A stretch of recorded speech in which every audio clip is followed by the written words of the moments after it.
MY Financial, and this is an introductory video for our series on the next Great Depression. And I want to go over a few things to get you to understand why it's so important that you should watch this video.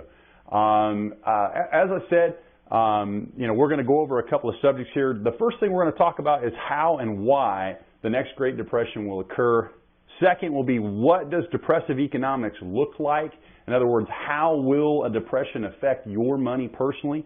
Number three, what can you do to protect yourself financially? So before the depression happens, what could you do now to put yourself in a better position so you're not slaughtered when this thing comes? This is probably the most important part of this whole video series, which is how and why will the next Great Depression occur?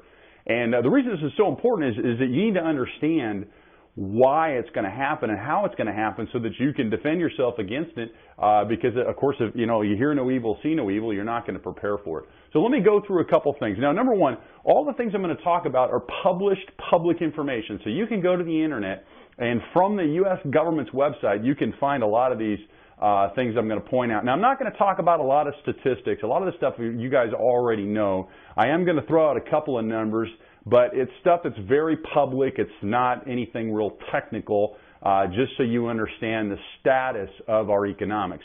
So the four things that are really important, and there's more factors than just this, but these are the four main factors, I think, as to why and how the depression will occur. Number one, massive debt. In fact, the entire globe is overloaded with debt. And I'm going to get into later, this will actually affect how you need to protect yourself as well, because there's debt plays into economics on a global scale. Number two, unfunded liabilities. So a whole bunch of things that governments across the globe have promised people that they're going to have to make good on those promises. So that's number two. Number three, and actually in America and a lot of the world, number three is actually the biggest reasons out of the three, and this is one that you may not have heard about, but this is actually one of the biggest indicators, or one of the biggest reasons why we're going to have a depression. It's demographics, and there's a massive change in demographics that's happening over the next 10 to 15 to 20 years, and I'm going to talk about that as well. And then number four, this is not really a reason why. This is an indicator. These are just some things that are already in front of us that are happening right now that tell us that we're not in a good place. So let's go over the first one. Number one, massive debt. And what do I mean by that? Well, the first debt I want to talk about is $17 trillion. $17 trillion is the current U.S. federal debt. And we're right. We run at a budget right now. Our budget is actually negative $500 billion a year. Now, some of you guys may have known, in 2008, they actually ran almost a $900 billion, because we came out with this bailout when that first 2008 economic crash happened. And but we normally, not normally, but right now we operate a $500 billion deficit. That means that they bring in taxes and revenues $500 billion a year less than they spend. So I don't know where you come from, but where I come from, when you spend more than you make, eventually there's a day of reckoning. At some point in time, you've got to reconcile that. Now, if this was the only problem we had, I think we could avoid a depression. We could work our way out of this, but it goes a lot farther than this. Number one, the total debt load for the entire nation is actually $56 trillion. Now, I want you to understand what $56 trillion is. That is $729,000 in debt per family in America. Per family. Per household. So, if you were to look at the average family's household, they probably wouldn't see in front of them $729,000 in debt. But all of you who are watching this video, you are on the hook for $729,000 in debt. That's already money been spent. That's gone, okay? It's already indebted, and you and me and everybody else, we eventually have to pay that money back, okay? And I'm going to get into some of those things in the next section. So this is really, really important. One of the reasons that the Depression will actually occur is there's going to be some defaults in this debt. In other words, there's a lot of countries outside the United States that cannot afford to keep paying the debt loads that they have. Now, right now, you guys probably heard in Greece and other parts of Europe where we bailed different countries out, and the Central Bank of Europe came in and rescued them. And that will continue to happen over the next couple of years. But eventually, a country too big to fail, if you've ever heard that been said, will fail. And when it does fail, it's going to topple a bunch of other nations right along with it. So this will eventually happen. And to some degree, I think it could even happen in the private markets. It certainly will happen once the public markets begin to fold. And I'll say this. There's already been several municipalities. Maybe you heard of one of them. I think the city's called Detroit, if you've ever heard of Detroit. And Detroit has actually defaulted, declared bankruptcy. They defaulted on their pension. And again, you know, Detroit's been in trouble for years, and this is nothing new. But there are other countries. There was another city. There was a city in California not too long ago that declared bankruptcy. And there's lots and lots of cities that when you look at their municipalities, they just on books, they don't look good. And the reason is they've been relying on debt. This is how they operate. They operate on a debt. You know, their budgets are based on debt. Not great.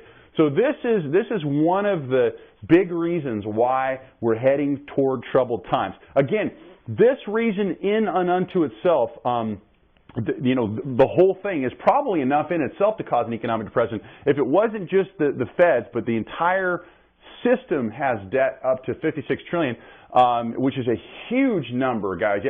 I know we say $56 trillion. Oh, it's just $56 trillion. It's a massive amount of debt. Massive, okay? It's not something you can easily overcome. So let's look at the next one. The next one here is unfunded liabilities. Now, these little things get worse as we go down the list. Now, this makes our massive debt look pale in comparison. The total unfunded liabilities today, this is the lowest estimate I've been able to find, is $115 trillion. Now, the government actually printed something real recently where they mention another number of $205 trillion. I don't know that it really matters whether it's 115 or 205 or whatever it is. Either number is not plausible that we could actually attain it. Now, I just want you to understand something. This number is what is the current owed in today's dollars. So it's not something that you could print a bunch of money and all of a sudden this would go away. Okay, so this is not something that is easily going to be overcome. And what are the unfunded liabilities? Well, they're things like Social Security, Medicare, VA, and retirement plans, pensions, things like that. So there's actually a whole load of these things, but the two big ones are Social Security and Medicare. Now, these systems have survived over the last 50, 60, 70, 80 years without too many problems, really. Social Security checks have been coming without any problems. So for a lot of people, it's really hard for them to see how these things could become a problem. But I'm gonna get into the next one, and the third one, which is demographics. And in fact, all of these things are leading to that one point, because demographics are changing in America and across the world in a huge way, and it's going to have massive impact on your future. I can tell you that right now, on your particular future. So here's the problem, guys. Let me go back to this debt for just 1 second. So the Social Security Administration, as a perfect example, there's supposedly a fund. So there's a pot of money, okay? Now, there is a fund, but that pot of money is debt. Borrowed from who? The federal government. So, you can't have the Fed. So Social Security's invested their money in treasuries. So in order for Social Security to make good on their promises, the government has to be able to make good on their treasury bills.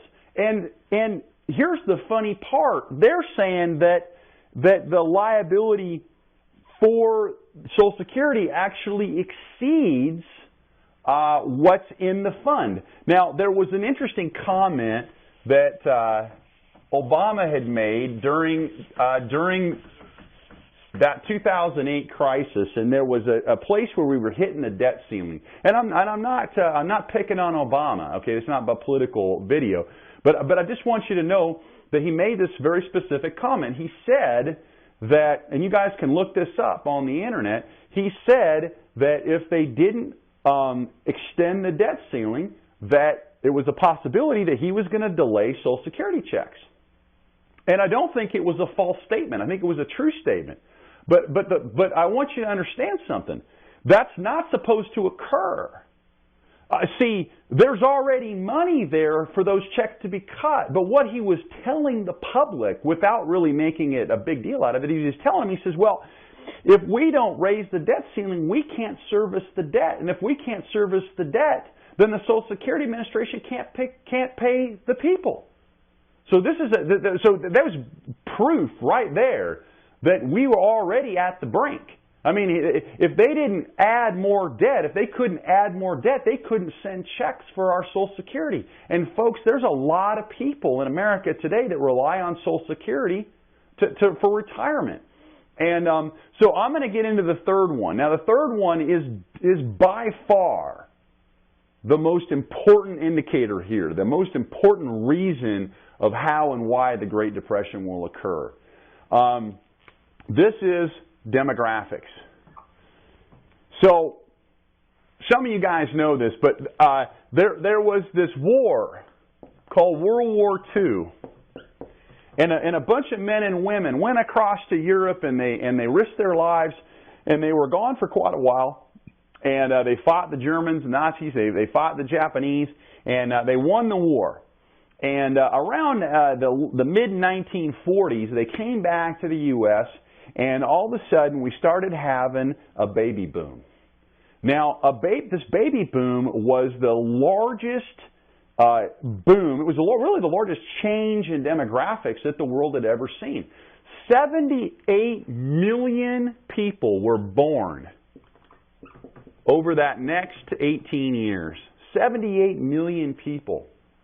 And what happened is these people began to affect economics. They affected everything they touched. In fact, one of the first things they touched in the 50s was a thing called Gerber baby food. And when Gerber baby food started really, just blowing up, was when they had to feed a bunch of these 78 million boomers, and so hey, they had to have Gerber baby food. They had a baby food to feed all these babies. Okay, and then what happened is these babies started going to school, and all of a sudden they built schools all over the U.S. I mean, they just expanded everything, just building schools, doing all this stuff, and then they had to build colleges.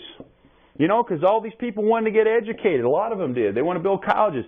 And then in the 80s, something miraculous happened in the 80s. And even in the 70s, they had a massive boom in building houses. Man, you had all these young families with kids and nowhere for them to live. They didn't have infrastructure for any of this stuff. So these boomers started to contribute to everything. And they did. They've contributed more than any other generation in history, folks. Now, I'm an X generation. I was born in 1974. I'm 39 years old, so I'm part of the X Genners, and there's not near as many X Genners as there are Boomers. Okay, there's 54 million X Genners and there's 78 million Boomers. So the Boomers actually didn't have as many kids as a lot of people think. They actually had less kids than their generation before. So we went from 78 million to 54 million. So less than one kid really per person, okay? So that the populace actually shrank, demographically speaking. So let me show you why this was such a great thing. You see, so come in the 80s, a miraculous thing happened. They developed something called a 401k and IRAs, and all of a sudden, these boomers started putting trillions of dollars into the stock market, and they sent this stock market flying.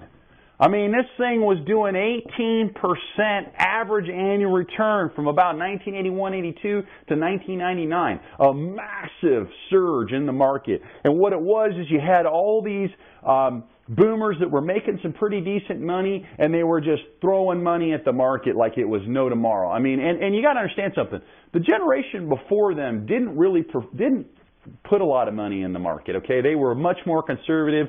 They invested in the sock drawer, or they invested in CDs or in annuities or something like that. But they were very conservative because they had just gone through the Depression, so they didn't have a lot of faith in this big economic movement that the boomers took advantage of. Okay, but now here's the thing.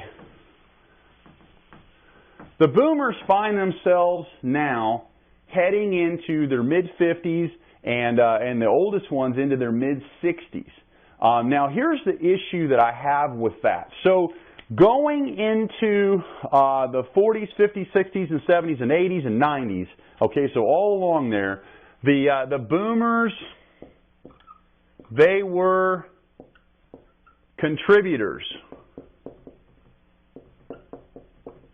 In fact, for a lot of it, they were pretty much the sole contributor, their whole demographic. So they contributed to the markets.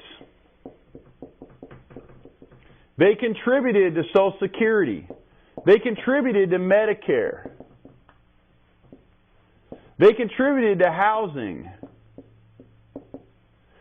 They contributed to employment. They started lots of businesses. They just did all kinds of stuff that was good for America.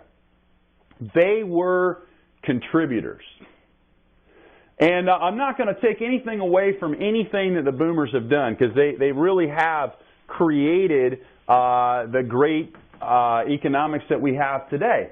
But their demographic is changing. So I read an article here 2 years ago, and I live in Portland, Oregon, and in Portland, Oregon, they had an article in the Oregonian, and it said that 10,000 boomers were going to turn 65 every day for the next 20 years.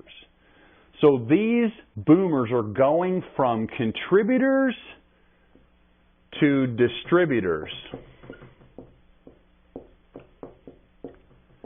Now, a lot of them they're not retiring as early as they thought they were going to. A lot of them are still working. They're working into their 60s, and some of them are going to work into their 70s and 80s. But a lot of them are going to turn into distributors. I mean, I convert people from working to retired all the time, and they're 61, 62, 63, 65, 66. But I don't do that many that are 70, 67, 68, 69. Most of them are retiring by 66. I don't go too much farther than that. Maybe they work part-time, but for the most part, they begin to distribute. So what are they distributing from? Well, they start to distribute from Social Security. They start to distribute from Medicare. So they go from contributing to Medicare to starting to pull benefits. And I'm not saying it's a bad thing, folks. If you're a boomer and you're watching this video, you paid into these systems, and I expect you to draw on these systems. But I can't tell you that it's not going to affect the economy, because it is going to affect the economy. And hopefully you can see why that is. So they go from contributors to distributors. They distribute from Social Security, distribute from Medicare. Here's the other problem. They're going to start distributing from the market. See, in order to retire, if they've got $1 million sitting in the market, they got to start selling shares to live off that money.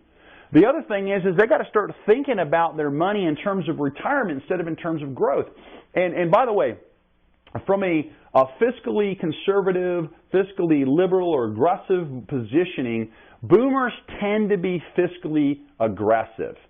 In fact, I've been doing this for about 15 years, and my generation is more conservative when it comes to investing than the boomers are. The boomers tend to be my highest risk clients, or the clients that want to take the most risk, are the boomers. And that's because they got to see that big growth in the 80s and 90s, and they kind of got spoiled a little bit. No offense, guys, but you got spoiled with 18% average annual returns.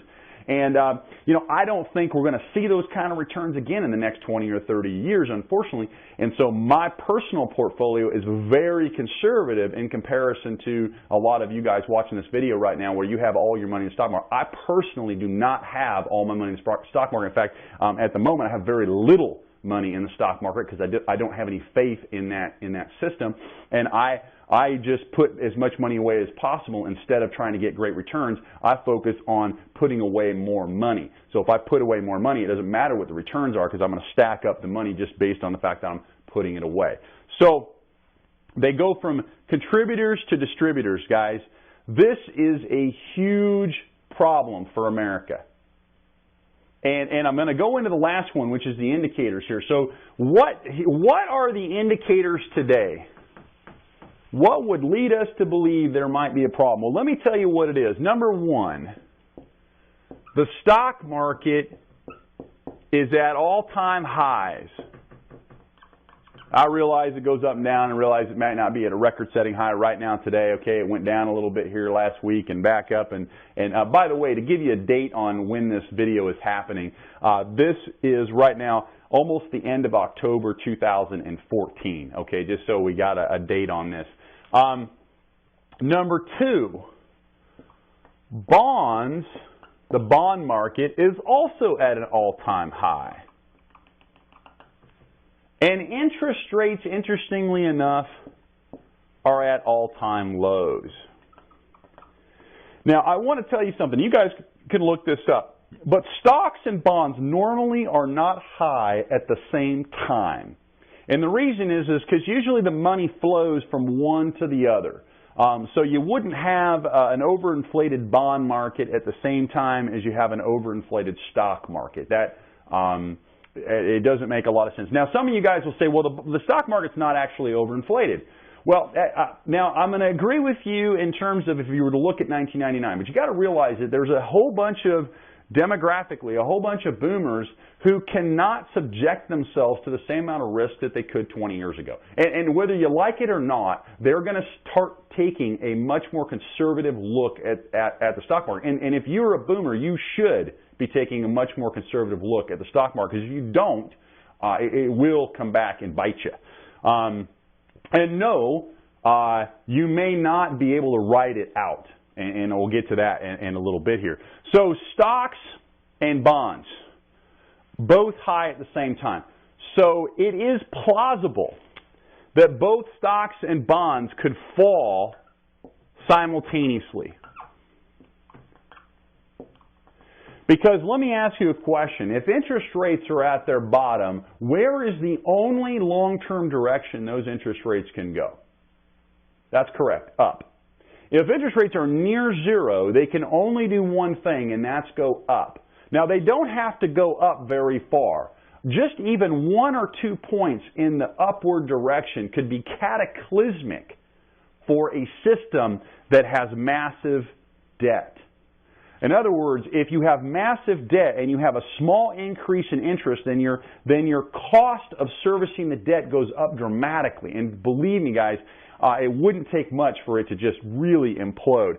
And there's also not a lot of assets in terms of cash, and I'm going to go into that here in a second.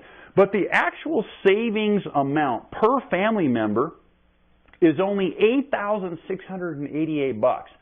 So the average family has $729,000 in debt, and they only have $8,688 in savings. You know, call me crazy, but I think that's a problem. So here's the deal, guys. These indicators, what they show is that things are overinflated, and what happens is that's what happens just before you have a major deflation. The last time stocks and bonds were kind of floating like that was 1927 and 1928. Just before the Great Depression. Now, it wasn't near as extreme as it is today. In fact, they had a couple of whoop-de-woos in the 20s, there, late 20s, before the Great Depression started.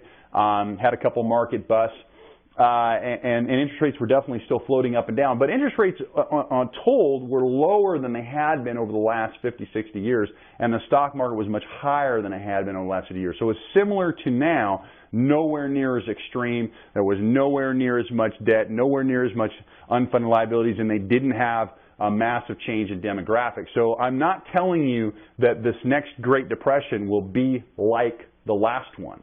It will be worse. So the next series I'm going to go into is, what does depressive economics look like? So now that we've talked about why a depression will happen, now you need to know when it happens, what does that look like? So stay tuned for that. So if you're like me, and unless you're nearing 90 or 100 years old, you probably don't remember or weren't present during the last depression. So it's hard to understand, what does that look like? When a depression happens, what happens is the valuations on pricing and on items, they become depressive. And really, a depression is kind of it's a kind of a domino effect of prices dropping drastically, because the demand for all of these things that we enjoy today drop out of sight. And so you have valuations that depress. Also, the money that holds the system up begins to default.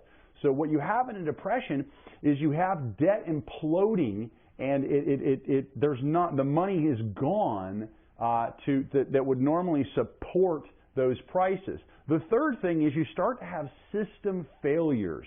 So the system actually begins to crumble around you. So municipalities are declaring bankruptcy.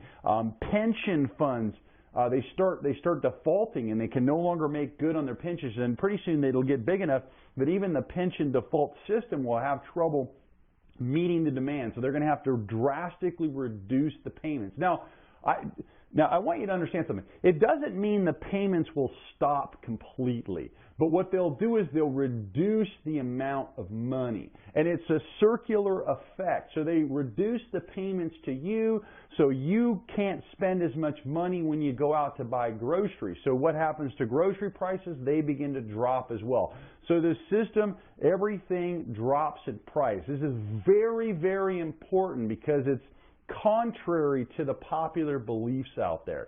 So you'll have a lot of economists who are also predicting a depression, and there's quite a few of them that do. But it's the funniest thing, and I actually watched this video, and a guy is describing how the stock market is going to drop drastically in value. That's what he says.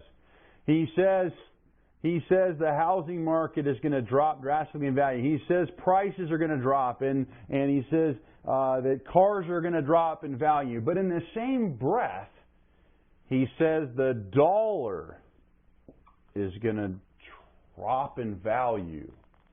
In other words, we're going to be hit with all of this inflation. Now, I want you to understand something. These two things cannot happen at the same time. If stock's going down in value, and bonds are going down in value, and houses are going down in value, and cars are going down in value, and food and all these things are going down in value, then the dollar can only go up in value. In other words, if the price of the house is lower, it takes less dollars to buy it. It's a tough concept. Let me say that again. If the price of the car is lower, it takes less dollars to buy it, which means the dollars are worth more. It's a tough concept, I know. And believe me, when I started to kind of understand this better and figure it out, it was contrary to a lot of the stuff I was hearing. But finally, reason overcame the talking heads, so to speak. Because let me just say this one more time, guys. If a stock's value or the stock market's price is dropping, then the dollar will buy more stocks when it's low. So the dollar gains value against stocks. The dollar gains value against bonds. The dollar gains value against housing. So what happens during depressive economics? It's really simple. Prices go down and the dollar goes up. Dollar goes up. Yeah, but Brian, I heard that they're going to print trillions of dollars, and so we're going to have hyperinflation. Okay, so let me dispel that. But by the way, that's a lie that some people propagate. It's absolutely not true. In order to have hyperinflation, number one, you must have a collapse in the system completely. So hyperinflation is caused by the system failing, okay, totally. And I'm not saying that it couldn't happen, but that's not what a depression is. In a depression, overall, the economics keep functioning. Yeah, we have some system failures, definitely, okay? But the system overall continues to function. Okay, so I want to be real clear. There's a difference between a systemic collapse and a depression. They're not the same things. If you want to prepare for a collapse, then you need to save food, beans, and bullets. Okay, you cannot. It doesn't matter where you put your money. In a collapse, money's worthless. Okay, the value goes away, and that's what hyperinflation is. Essentially, you bring buckets of money over to buy a loaf of bread. Okay, well that's not a depression. That is a system collapse, a system failure. And I'm not saying it's not possible, but it's not as probable as a depression. Depression is a much more probable. Now let me go into this. So if they print a bunch of money, here is why it will not cause hyperinflation. There is 100 trillion or so, 115 trillion unfunded liabilities. There's 56 trillion in U.S. debt. That's Fed, state, local, and private. Okay.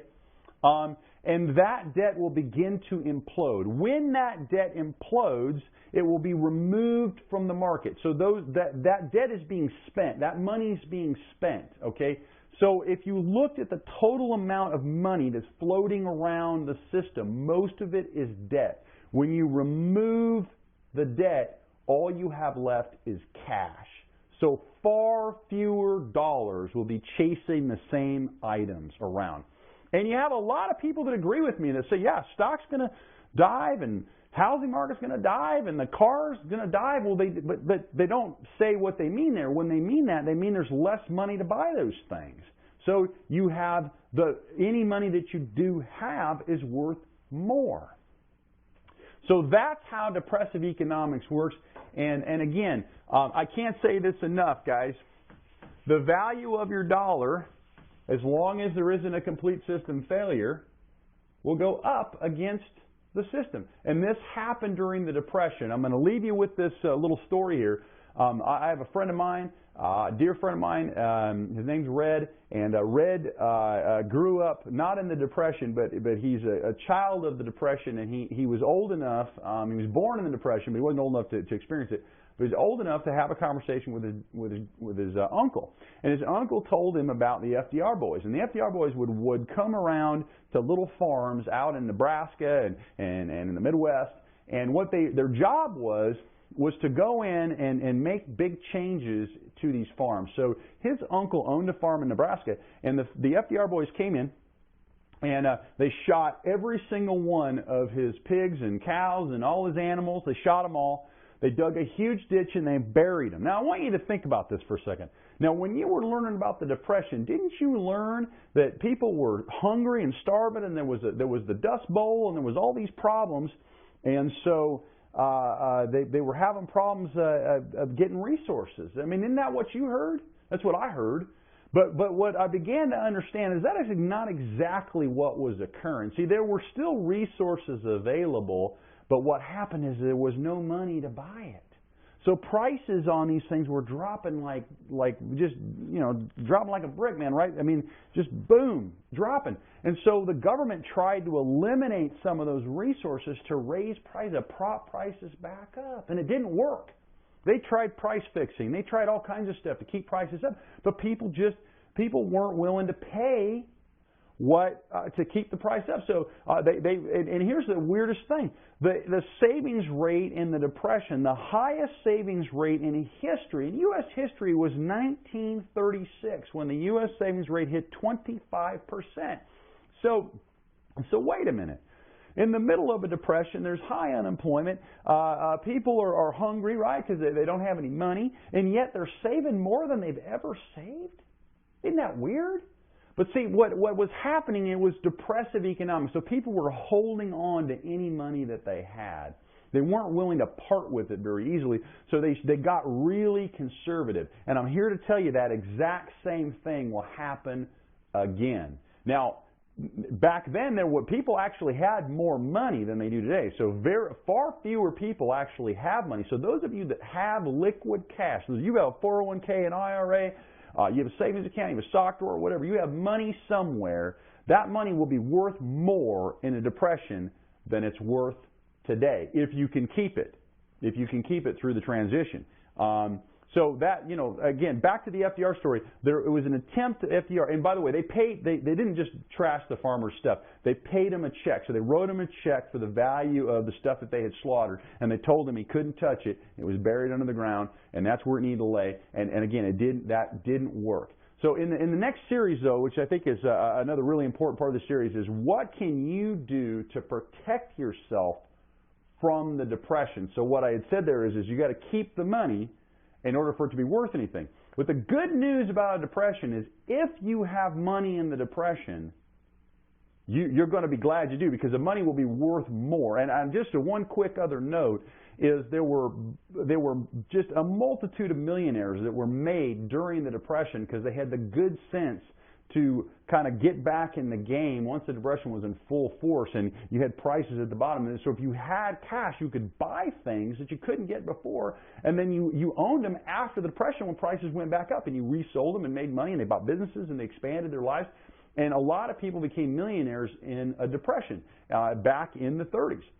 Okay, guys, so stay tuned for the next section here, which we're going to talk about what do you do with your money, how do you protect yourself from the Depression, and even how do you benefit from it.